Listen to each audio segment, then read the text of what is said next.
Hello mga ka-Lashroom! For this video nga ipapakita ko sa inyo yung gawa ng aking student. So volume set yan and ang style po niya is doll eye.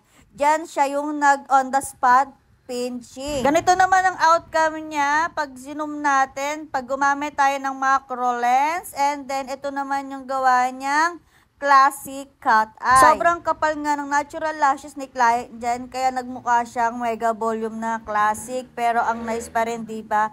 Beginners lang ang aking student, pero ang gawa niya is parang pang pro na. So, ganito yung outcome niya kapag zinom naman natin, diba? Ang nice, ang galing-galing ng batang yun.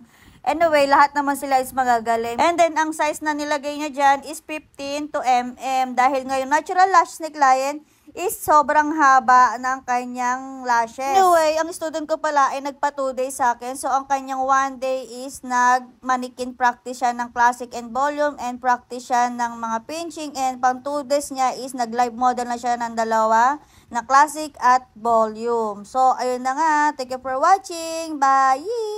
Mwah!